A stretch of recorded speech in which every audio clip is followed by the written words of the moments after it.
चलिए दर्शन साहब, आपसे दोबारा शुरुआत करते हैं। तो आप बता रहे थे कि किस तरीके से 2017 या 18 की छोटी शुरुआत थी जो अब इतनी बड़ी हो गई है, लेकिन किसान जो आज है उसमें अभी भी डिजिटल जो शब्द है वो उतना समझ में नहीं आता, बहुत दूर है। किसान क्या, ज्यादातर आबादी को देखिए तो डिजिटल इतना आसान नहीं है समझना। तो किस तरीके से वो जो गैप है, जो कमी है, वो कैसे जुड़ सकेगी? जी, मैं आपको एक एग्जाम्पल के तौर पे बताना चाहूँगा कि हमारे एक छोटे से किसान है सिरसा जिला से, वो बकरी का काम करते हैं। बहुत छोटी सी बात है, लेकिन वो बकरी का काम अपने जिला लेवल पे कर पाते थे। मैंने जब उनकी 2018 में उनकी एक छोटी सी वीडियो 5 मिनट की बनाकर डाली तो वो इतनी वायरल हो गई, इतने ज्यादा लोगों ने उनको प्यार दिया, क्योंकि वो चीज उनके पास जो थी ना, वो कभी भी इंटरनेट पे आज तक नहीं आई थी। और वो आज चाइना में, ताइवान में बहुत जगह पर बकरियां एक्सपोर्ट करते हैं, और इंडिया का ऐसा कोई कोना नहीं बचा जहां पर उन्होंने एक्सपोर्ट ना किया हो। तो किसान भाई, जब आप अच्छा काम करते हैं, अच्छी चीज है आपके पास, तो आप उसको सोशल मीडिया पे डाल सकते हैं। आप हमारे जैसे जो किसान यूट्यूबर हैं उनको बुलाइए और वो अच्छी चीज का आप प्रमोशन कर सकते हैं। तो यानी कि अगर आप छोटा सा मूव लेते हैं तो आपको, जो किसान एक साल में 2 लाख रुपए कमा पाता था, वो किसान आज करोड़ रुपए कमा पा रहा है, केवल इस सोशल मीडिया के फैक्ट के कारण। लेकिन किसान यूट्यूबर से कनेक्ट कैसे करें? कई बार ऐसा होता है कि किसान के पास कुछ ऐसा है जो वो शेयर करना चाहता है सबके साथ, तो वो आप लोगों से कैसे जुड़े जादव साहब? जी, पहले तो मैं आवाज आ रही? हेलो, हाँ, पहले तो मैं 2 चीजें क्लियर करना चाहता हूँ जो आपने कहा। एक तो ये डिजिटल जो सिस्टम है वो मुश्किल है नहीं, ठीक है, वो आसान है। और सेकंड चीज ये है, किसान जो है वो बहुत टेक सेवी पर्सन होता है। किसान एक इंजीनियर होता है, सॉर्ट ऑफ, वो जुगाड़ करता है, उसको बहुत ज्यादा इंटरेस्ट है इन सब चीजों में। तो वो 2 चीजें है ना, उससे ये बहुत आसान होता है, फर्स्ट थिंग। और सेकंड जो है, टेक्नोलॉजी बहुत इवॉल्व हो रही है अभी। अभी जब हमारे चैनल के नाम इंग्लिश में होते हैं तो किसान टाइप नहीं कर पाता, तो वो ऑडियो सर्च करता है। ये हमने देखा है, हमने ये डेटा स्टडी किया है, और हम उसी हिसाब से जो है ग्रो करना चाहते हैं कि उसके कैसे पहुंचे, क्या जो है चीजें करे। लेकिन कोई ना कोई तरीका वैसे भी होगा कि आपको कांटेक्ट कर सकें। आप लोग अपने सोशल चैनल्स पे, यूट्यूब चैनल पे अपने आप को कांटेक्ट करने के तरीके भी रखते हैं? यस, बहुत ही आसान है। अगर किसी भी फार्मर को वर्ल्ड में अपनी छवि लॉन्च करनी है, तो अभी हम जितने प्लेटफॉर्म यहाँ पर बैठे हैं, हमारे सभी के चैनल गूगल पर हैं, जिसमें अगर मैं मेरी बात करूं तो किसान पाठशाला गूगल पर लिखेंगे तो ईमेल एड्रेस आएगा, फोन नंबर आएगा, वेबसाइट आएगी। आप वहां पर आप डायरेक्ट अपनी बात रखिए। दूसरा, आप जिस भी यूट्यूब चैनल पर अपना विचार रखना चाहते हैं या अपनी पोस्ट रखना चाहते हैं, जैसे किसान पाठशाला चैनल ने ओपनली कह रखा है, लर्न एंड टीच हियर। आपके पास अगर कुछ है तो संपर्क कीजिए, यहाँ से पूरे वर्ल्ड में ब्रॉडकास्ट होगा। और आपको कुछ सीखना है तो यहाँ पर संपर्क कीजिए। तो उसके कमेंट्स बॉक्स में भी आप लिख सकते हैं। आप अपना नाम, मोबाइल नंबर कमेंट्स बॉक्स में लिखिए। तो जो भी चैनल चला रहे हैं, जैसे हमारा भी किसान पाठशाला चैनल चल रहा है, ऑक्सीजन पार्क चल रहा है, तो हम आपसे संपर्क करेंगे कि आपकी जो आवश्यकता है उसको हम कैसे फुलफिल करें। सिंपल है, बहुत आसान है। बस गूगल पर सर्च करिए और कनेक्ट कीजिए इनके साथ, अपनी बात को आगे रखिए, क्योंकि जरूरी है आप लोगों को अगर कुछ कर रहे हैं ऐसा जो दुनिया को पता चलना चाहिए, तो वो एक ही माध्यम है, वो आज की डेट में डिजिटल है, और इसीलिए किसान तक भी है। आप किसान तक से भी जुड़िए। यहाँ संतोष, आपके मैं कुछ वीडियो देख रही थी, और जो बात यहाँ पे बलराम साहब ने भी कही कि बहुत टेक सेवी हो जाते हैं, जुगाड़ करना जानता है किसान। और आपकी वीडियो एक मैं देख रही थी जिसमें आप लोगों ने बल्ब जला करके कीड़ों को दूर करने का एक तरीका निकाला था। तो किसान के लिए हिंदुस्तान में जुगाड़ करना क्यों जरूरी हो जाता है? क्यों नहीं हमें वो सहूलियतें मिलती हैं जो कि बाहर के फार्मर्स की हैं? तो जुगाड़ ही क्या हमारे पास एक ऑप्शन रह गया है? जुगाड़ का मतलब क्या है कि जो कबाड़ की चीजें हैं, जो स्क्रैच मटेरियल है, उससे कोई चीज ऐसी बनाओ वो कम पैसे में, सस्ते में वो चीज बन जाए और वो कुछ काम में आ सके। तो जुगाड़ में कोई बुराई नहीं है? बुराई तो नहीं है, कम पैसे में बन रही है ना। अगर वही चीज अगर हम प्रोडक्ट लेने जाते हैं, कोई चीज बनाते हैं, तो बहुत पैसा खर्चा हो सकता है वहां पे। उसको जो पढ़े लिखे लोग हैं उसको इनोवेशन कह देते हैं, हमने ये टेक्नोलॉजी इन्वेंट की है, और किसान उसको जुगाड़ बोल देता है। बस ये बात। कंपनी का नाम लगा देंगे तो उसका पेटेंट निकाल देंगे तो फिर वो प्रोडक्ट हो जाएगा, लेकिन अगर किसान बनाएगा तो जुगाड़ हो जाएगा। लेकिन ये जुगाड़ भी कई लोगों तक पहुंचाया जा सकता है। हाँ, पहुंचाया जा सकता है। आगे चल के हमारा ऐसा प्लानिंग भी है कि कोई चीज़ ऐसी है कि वो हम बना के किसानों तक पहुंचा सके, उससे काफ़ी हेल्प हो सके और कम से कम कॉस्ट में हो सके भविष्य में आगे चल के। तो आप कुछ एक्चुअली किसान उतने स्मार्ट होते हैं, अगर वो वीडियो देख लेंगे ना वो खुद बना देते हैं। मैंने वही कहा, उनके डीएनए में इंजीनियरिंग है, सो उनको नहीं चाहिए प्रोडक्ट वगैरह कुछ, उन्हें खुद से बनाना है, खुद से करना है। वो है संतोष के जो पापा है, हमने बहुत सारे उनके वीडियो किए, वो दिन रात कुछ ना कुछ बनाते रहते हैं। उनको नहीं चाहिए कि मैं किसी को बुलाऊं, किसी लेबर को लगाऊं या किसी कंपनी को कांटेक्ट करूं कि मुझे प्रोडक्ट डिजाइन करके दो आप, उतना टाइम नहीं है उनके पास। वो खुद जाएंगे बिल्डर के पास, ऐसा ऐसा करो, काम खत्म। सो वो चीज़ है एक्चुअली। तो एक किसान, मुझे ये समझ में आ रहा है कि एक किसान जो है वो सिर्फ किसानी नहीं करता, वो एक इंजीनियर भी बन जाता है, वो यूट्यूबर भी बन जाता है, वो रसायन शास्त्र भी समझता है, और एक तरीके से पूरा होलसम पैकेज है वो। जी हाँ, जी हाँ। चलिए, होलसम पैकेज की बात कर रहे थे तो चीमा साहब, अब इसके आगे, किसानी के आगे और जो इन्होंने बातें कही उसके आगे जो आप कर रहे हैं वो बहुत अहम हो जाता है। फार्म टू टेबल का कॉन्सेप्ट क्या है, थोड़ा लोगों को समझाएं। क्या ये नया है भारत में? देखिए, भारत में नया नहीं है, हम बचपन से करते आ रहे हैं। हम जो किसान हैं, हम अपने घर पे सब कुछ उगाते हैं और खाते हैं। हमने आज तक कोई सब्जी खरीदी नहीं है, ना हमने कभी आलू खरीदे, ना हमने कभी मूली, गाजर, गोभी कुछ नहीं खरीदा। हमने घर पे उगाया और उगा के घर पे बना लिया। अब मुझे नहीं पता था ये कॉन्सेप्ट बहुत बड़ा कॉन्सेप्ट है और बड़े बड़े होटलों में, रेस्टोरेंट्स में इसकी बहुत वैल्यू है। हमारे लिए तो ये रोजमर्रा की बात थी। ठीक है जी। अब मैंने देखा हमारे पास जो चीजें जो वेस्ट हो रही हैं, क्यों ना हम उससे कुछ कमाया जाए, क्यों ना उससे कुछ बढ़िया आगे लोगों के लिए भी सबक दिया जाए, क्योंकि लोग सोच रहे थे कि ये बड़ा छोटा काम है।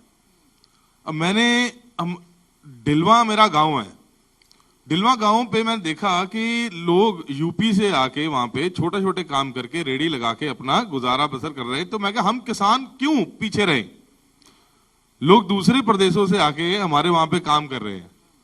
हम जट हैं, जमीन हमारी है, ठीक है जी, सामने रोड जा रही है। तो हमें ये जट जो टैग है ना, जो जमींदारी का टैग है, हम लोग सोचते हैं कि उगाना तो बड़ा अच्छा है, पर लेकिन कुक करके बेचना छोटा काम है, वो मैं नहीं करूंगा। उस टैग को उठा के साइड रखना पड़ेगा और अपने परिवार को अगर हम अच्छा पालन करना चाहते हैं और एक एक्स्ट्रा इनकम लेना चाहते हैं, तो हमें अपने ही प्रोडक्ट्स को कुक करके आगे बेचने में शर्म नहीं होनी चाहिए। अपने उत्पाद को सबसे बेहतर आप लोग खुद ही समझ पाएंगे। तो जिनमें ये कैपेसिटी है, जो कर सकते हैं, जिनके लिए मुमकिन है, ये बुरा आइडिया नहीं है। लेकिन दर्शन साहब, मैं ये देख रही थी कि फार्म टू टेबल कह दिया या कुछ और कह दिया, ऑर्गेनिक कह दिया या कुछ नया शब्द ला दिया तो लोग कंफ्यूज हो जाते हैं। आजकल जो चीजें चलती हैं, शहरों में चलती हैं, एवोकाडो फार्मिंग का मैंने आपका वीडियो देखा और वाकई में उसके देखकर मुझे समझ में आया कि अगर किसान अपनी सोच को बढ़ाए तो कितना फायदा कर सकता है, कमा सकता है। तो ये आप थोड़ा किसानों को समझाइए, कौन कौन से टूल्स हैं जिसके जरिए वो नई इनोवेशंस या नए जुगाड़ या नई चीजें जो आ रही हैं उनके बारे में जानकारी पा सकते हैं। एक तो हमें बहुत सारी चीजों के प्रति अवेयर रहना पड़ेगा कि हमारी समस्याएं क्या हैं। जब आप समस्याओं को सॉल्यूशन ढूंढ लोगे तो वही एक किस्म से आपका एक जुगाड़ हो जाता है। तो हमारे किसानों की समस्याएं बेसिकली बहुत ज़्यादा हैं, लेकिन हर किसान की समस्या अलग अलग हो सकती है। जैसे कुछ किसानों की समस्या रहती है मार्केटिंग की, कुछ किसानों की है कि वो उगा लेता है लेकिन जैसे इन्होंने बताया कि बेच नहीं सकता है। तो हमारे घर में हम ऐसा कर सकते हैं कि बच्चे होते हैं तो हम बच्चों को ट्रेंड करें कि वो सेल करें, मार्केटिंग करें, क्योंकि हम उगा सकते हैं। क्योंकि इसमें दो तरीके का काम है, एक तो उगाने वाला चाहिए और बेचने वाला चाहिए। सर तो जैसे कर पाते हैं आसानी से, लेकिन हमें वो टूल्स का माध्यम का इस्तेमाल करना पड़ेगा, टेक्नोलॉजी का यूज करना पड़ेगा। जो जो चीजें सोशल मीडिया है, जैसे हर चीज का हम यूज करेंगे तब जाके हम अच्छा एंटरप्रेन्योर बन सकते हैं। फार्मर को हम केवल एक देसी फार्मर के तरीके से दिखाएं वो भी सही बात नहीं है, लेकिन हम उसको अगर नए नए आइडियाज दें, नई नई चीजें दें। जैसे सोशल मीडिया पे आज के टाइम पे, जैसे मैं मैम से मिला, उन्होंने मोरिंगा के ऊपर बहुत अच्छा काम कर रहे हैं। तो उन्होंने एक चीज को पकड़ लिया कि मोरिंगा है, उसका हम A to Z करेंगे। तो ऐसे बहुत सारी चीजें हैं। क्योंकि हम जितनी भी चीजें खाते हैं या पहनते हैं, अभी जो हमने कपड़े पहन रखे हैं ये हमारे खेत से आए हैं, और चाहे हम वेज हो नॉन वेज हो वो सारी चीजें हमारे खेत से आ रही हैं। तो हमें एक चीज को पकड़ के उस पर अच्छे से काम करना है। तो A to Z हम जब किसी चीज के ऊपर काम करेंगे तो हमें रिजल्ट अच्छा मिलेगा। जहां तक टूल्स की बात है, टूल्स तो बहुत बहुत तरीके के टूल्स अवेलेबल हैं। अब आप देखोगे सोशल मीडिया पे संतोष जी ने बहुत सारे टूल्स की वीडियो बनाई है, जुगाड़्स की वीडियो बनाई है। तो आप अपनी जो समस्याएं हैं उनके अकॉर्डिंग जो टूल्स देखेंगे तो उनसे आप ज्यादा रिजल्ट मिल पाएगा। बिल्कुल। और आपने मोरिंगा कहा तो उससे मेरे जहन में ये बात आई कि हमारी जो पुरानी चीजें थी, मोरिंगा का इस्तेमाल बहुत ज्यादा किया जाता था, अलग अलग जगहों पे इसके पत्ते खाए जाते थे, लेकिन वो सब छूट गई और कहीं ना कहीं मिलेट्स के जरिए एक बार फिर से उसको लाने की कोशिश की जा रही है। तो क्या आज का जो किसान है वो गेहूं चावल के आगे, अब आगे नहीं बल्कि पीछे जाकर के एक बार फिर से उस पुरानी चीज को मॉडर्न बना करके काम कर सकता है? आप क्या मानते हैं इस पर? हाँ, आपने सही कहा, ओल्ड इज गोल्ड। सो अभी वो अब ओल्ड न्यू हो गया एक्चुअली। अब ओल्ड न्यू हो गया, मिलेट खाना अब फैशनेबल है। या एक्चुअली ये इंटरनेशनल मिलेट्स ईयर है ये साल, तो इसलिए मिलेट्स में बहुत ज्यादा चर्चा हो रही है, कार्यक्रम हो रहे हैं, उसमें बहुत ज्यादा काम भी हो रहा है। मिलेट्स ही नहीं, आप अगर अभी आपने मोरिंगा कहा, मोरिंगा के साथ जामुन जो है वो गांव में एक आध वगैरह पेड़ था, अभी जामुन के बगीचे लग रहे हैं। आप चिंच क्या बोलते हैं चिंच को, वो इमली अभी बहुत ज्यादा इमली की खेती हो रही है, आंवला की खेती हो रही है। और वो ऐसा नहीं कि लोकल लेवल पे, वो उसके बाय प्रोडक्ट्स बन रहे हैं, उसके न्यू एज प्रोडक्ट्स जो होते हैं, आप जाम कह लो या कैंडीज कह लो, वो सब बन रहा है। शुगर के भी अलग अलग प्रोडक्ट्स अभी बन रहे हैं। एक प्लांट के जो होते हैं उसके नए नए वैरायटी जो है हमारे यहाँ रिसर्च कर रही है अभी कोई टीम, तो वो रीडिस्कवर हो रहे हैं और वो आ भी रहे हैं। और उसमें जो है एक टेस्ट भी होता है, अभी किसी ने कहा था कि सॉइल की जो टेस्ट होती है हमारी, वो भी टेस्ट उसमें आ रही है। तो वो सब चीजें चल रही है और उसमें बहुत ज्यादा एक टेम्पटेशन भी है लोगों को, एक जो है अभी वो ट्रेंड भी है कि अपनी अपनी चीजें क्या है, ये वो सब चीजें वो भी है, उसका एक्सपोर्ट भी हो रहा है, अलग अलग प्रोडक्ट्स भी बन रहे हैं। तो बहुत एक्चुअली उसमें काम अच्छा हो रहा है, उसमें पैसा भी अच्छा मिल रहा है किसानों को। बलराम साहब, आप क्या मानते हैं कि किसानों के लिए मौका है क्या एक बार फिर से उन्हीं पुरानी चीजों को दोबारा सीखने का और क्रियान्वित करने का? सही पकड़ रहे हैं आप, मौका है। और केवल किसानों का नहीं, पूरे भारत का मौका है कि विश्व के पटल पर अपनी छवि स्थापित करे और इसी के जरिए किसानों की आय बढ़ेगी भी। क्योंकि ये जो मिलेट्स ईयर घोषित किया है और ये चीज़ें हर फार्मर तक नहीं है, ये रूरल एरिया के किसानों के पास है। जैसे मैं अगर ज्वारी की बात करूं तो अच्छी खेती वाला किसान केला लगाएगा, पपाया लगाएगा या ऐसी कोई फसल लगाएगा, लेकिन ज्वारी या नागली ऐसा अच्छी फार्मिंग करने वाला जिसके पास पानी ज़्यादा है वो इसकी बुआई नहीं करता है। इसकी बुआई कौन करता है? जिसके पास पानी की कमी है, जिसके पास छोटी सी जमीन है, वो इसकी बुआई करते हैं। और ये बहुत ही अच्छा हुआ है कि मिलेट्स ऑफ ईयर है, इसमें जो सबसे पीछे किसान बैठा हुआ था वो आज अगर थोड़ा सा कोशिश करे। हम सभी पैनलिस्ट में चाहूंगा कि आप भी समर्थन करेंगे मुझे, जिसके पास भी मिलेट्स हो, organic millets, residue free millets, प्राकृतिक मिलेट्स कर रहा हो, तो हमारे कमेंट्स बॉक्स में आपका नाम, नंबर, एड्रेस भेजिए या आपके वीडियोस भेजिए, हम उसको वर्ल्ड में प्रसारित करेंगे। और बायर आपसे डायरेक्ट आकर के लेगा, ये किसान पाठशाला तो कर ही रहा है। ये बहुत अच्छी चीज है क्योंकि सबसे बड़ा मुश्किल काम शायद बायर ढूंढना ही होता है। Yes. और अगर आप ये कनेक्ट बिठा पाएंगे किसान के बीच में और बायर के बीच में, बहुत अच्छी बात है। संतोष जी, आप क्या मानते हैं कि जो नया दौर है उसमें किस तरीके से यही पुरानी चीजों को किस तरह से दोबारा से रिवाइव किया जा सकता है? आपकी इसमें क्या एक्सपीरियंस रहे? मुझे तो लगता है कि मतलब old farming plus new farming, इसका कॉम्बिनेशन लेके चलना चाहिए। ओल्ड में न्यू फार्मिंग अगर देखा जाए तो जैसे कि एआई आ गए, आर्टिफिशियल इंटेलिजेंस, फोटो खींच के आपको डिसीज का पता चल जाता है, आपको वेदर का फॉरकास्ट अच्छा मिल जाता है, या ऐसी ऐसी मशीनरीज आ गई है जैसे ड्रोन से आप स्प्रे कर सकते हैं।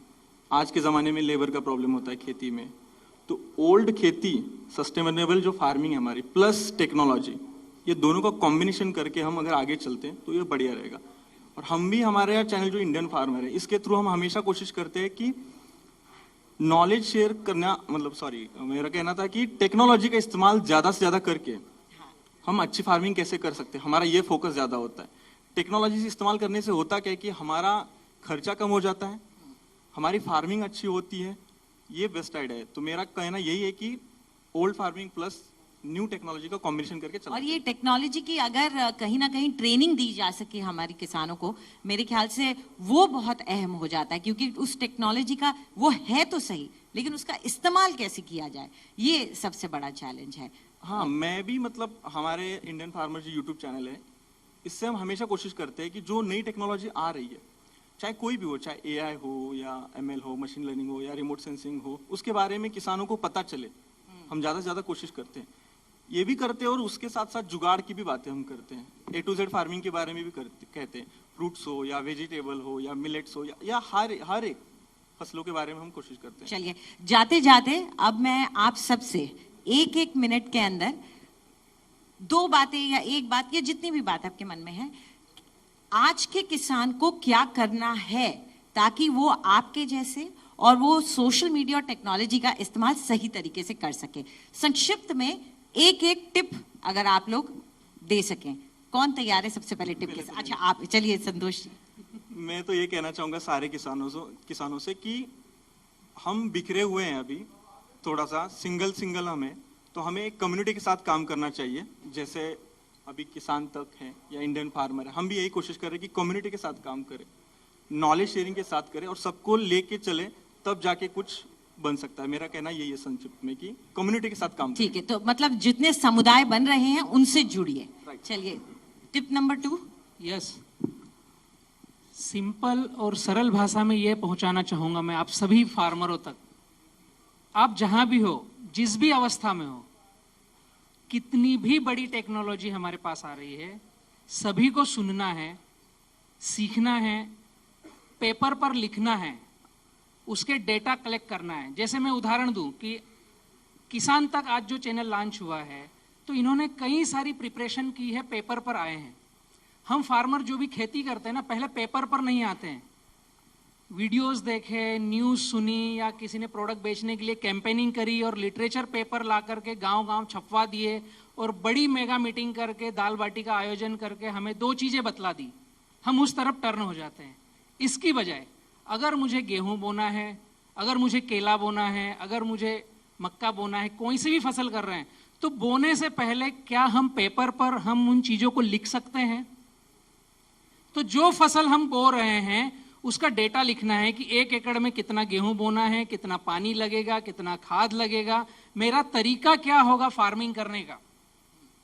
छोटी सी सिंपल सी बातें अगर हम पेपर पे लिखेंगे, हमें जितने को लिखना आता हो, जो मेरी बातें पूरे भारत के फार्मर सुन रहे हैं वो लिखें, वरना हमारे बच्चे जो स्कूल जा रहे हैं उनको बिठाओ साथ में, प्लानिंग कीजिए, आप अपना डेटा कलेक्ट कीजिए। और इसी के लिए किसान पाठशाला R&D भी कर रहा है।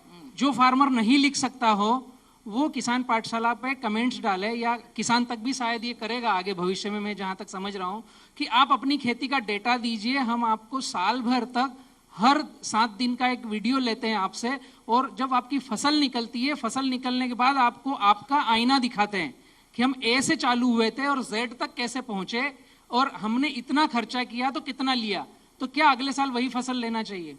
मैं इसलिए विस्तृत में कह रहा हूं, किस्मत पे मत रहिए। हाँ, किस्मत पे नहीं रहना है, को खुद बनाइए। एक बहुत बड़ी विडंबना है, मैं जिस क्षेत्र में हूं वहां से नजदीक है जलगांव, महाराष्ट्र का एक बहुत बड़ा एरिया जो केला प्रोड्यूस करता है।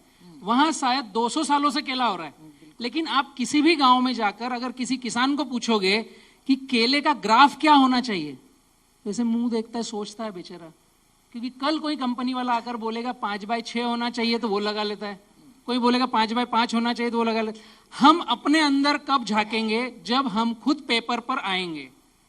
तो छोटी सी बात है, पेपर पे आ जाओ, खुद अपना R&D करो, फिर ऑटोमेटिक आपको पता चलेगा किसकी सुनना चाहिए, किसकी नहीं सुनना चाहिए। अपनी जानकारी को सहेजिए, उसे लिखकर संजो लीजिए, उसे व्यर्थ न जाने दीजिए। चलिए, टिप नंबर 4 कौन दे रहा है? इनके पास 2 टिप है। जी। मैं तो सभी को टू दी पॉइंट यही बात कहना चाहूंगा, जो सबसे मुश्किल काम लगे आपको, जो कोई ना कर रहा हो, वो काम कीजिए। आप पक्का सक्सेसफुल होंगे। जो आपको मुश्किल लग रहा है वो सभी किसानों को मुश्किल लग रहा होगा, बस आपको वही काम करना है। क्योंकि मैं सबसे मुश्किल काम सबसे पहले उसी पे फोकस करता हूँ, क्योंकि वो जो सभी को मुश्किल लग रहा है और किसानों को मुश्किल लग रहा है वही कीजिए, आप पक्का कामयाब होंगे। क्योंकि अगर आप सभी एक ही लाइन में चलते रहोगे, अगर सारे किसान धान ही लगाते रहेंगे, सारे किसान गन्ना ही लगाते रहेंगे, तो हम दिन में कितनी मसाले खाते हैं, कितनी चीजें करते हैं, वो सभी चीजें हमें करनी है। सबसे अलग चलोगे, सबसे जल्दी कामयाब होगे और सबसे बड़े कामयाब होगे। सबसे सिंपल टिप ये है। आप वो गैप ढूंढ लेंगे मार्केट में और उसको भर देंगे तो उसका फायदा आपको मिलेगा। चीमा साहब, आपकी टिप? हाँ जी, मैं आपसे कहना चाहूंगा कि कभी हमें कुछ नया काम करने के लिए पीछे नहीं हटना चाहिए, क्योंकि अगर हम ट्राई करेंगे ना कुछ नया, तो कुछ बढ़िया आपको रिजल्ट मिलेगा और जरूर मिलेगा। जैसे मैंने ट्राई किया, मुझे बहुत लोगों ने डिमीन किया, मुझे पीछे हटने किया, बोला कि रेडी लगाने लग गया तू, तो किसान का बेटा है, अब तुझे रेडी वाला बोलेंगे हम। बट लेकिन मैंने उस चीज से पीछे नहीं हटा, अपने दम पे गया सब कुछ, किसी की हेल्प नहीं ली, किसी की तरफ, कभी सरकार की तरफ नहीं गया कि सरकार मुझे कुछ देगी। मैं कहा मैं अपना ब्रांड खुद बनाऊंगा, एक किसानी ब्रांड बनाना है। कि लोग, मेरे आसपास के जितने किसान थे जो पहले मेरा मजाक उड़ा रहे थे, उन्होंने खुद ही रेडियां लगानी शुरू कर दी। तो ये मेरे लिए एक बहुत बड़ा वो था कि हौसला मुझे मिला कि जो लोग मेरा मजाक उड़ा रहे थे, वो लोग, उन्होंने भी मेरा साथ देना शुरू कर दिया। नया काम करने से कभी पीछे मत हटो, डरिए मत, कभी मत डरो, कुछ ना कुछ बढ़िया ही होगा। चलिए आकाश जी, आपका टिप है? जी, मैं भी 5 साल से इसमें काम कर रहा हूँ, तो हमें एक बात समझ आई है कि प्रॉब्लम्स बहुत सारे हैं और ऐसे सॉल्व नहीं होने वाले, और इसकी भी एक लिमिट होती है ना, आप किसके पीछे कितना सवाल करोगे, पॉलिसी मेकर से या कंपनीज है जो भी है। तो अल्टीमेट सोल्यूशन मुझे ये लगता है कि हमें खुद की इकोसिस्टम बनानी चाहिए। कंपनी वाला है तो किसान ही खुद कुछ, उसमें किसान है, उन्होंने खाद प्रोड्यूस किया है। अभी क्या होता है, कोई और आ रहा है, वो कुछ ज्ञान दे रहा है आपको, कोई आ रहा है मोटिवेशन दे रहा है, ऐसे तो कोई होता नहीं है। रियलिटी होती है। तो किसान की खुद की सीड कंपनी है, उसकी खुद की एक्सपोर्ट कंपनी है, उसकी खुद की कंसल्टिंग कंपनी है, जिसमें किसान काम कर रहे हैं ना, तब जाके कुछ ना कुछ होगा, क्योंकि उन्हें एक्चुअल में पता है कि एग्जैक्टली क्या है, क्या चाहिए, कैसा चाहिए। अभी जो है लेकिन बस मतलब वही है, कारपोरेट वाले कुछ अलग बता रहे हैं, पॉलिसी मेकर अलग दिक्कत बता ये रहे है हैं। कि स्टेक होल्डर बनना पड़ेगा, Stakeholder- और वो आसान काम नहीं है। या I think 100% stakeholder will be more appropriate. उनका ये कहना है कि आप लोगों को खुद ही अपने हर काम के हर पहलू पे अपना एक कंट्रोल रखना होगा, नियंत्रण रखना होगा। शुक्रिया, आप सब हमारे साथ जुड़े। हमसे है दुनिया, हमें कुछ करके दिखाना है। मिट्टी मेरी, सेहत मेरी, खेती का नया जमाना है। किसान तक खाना है तो उगाना है।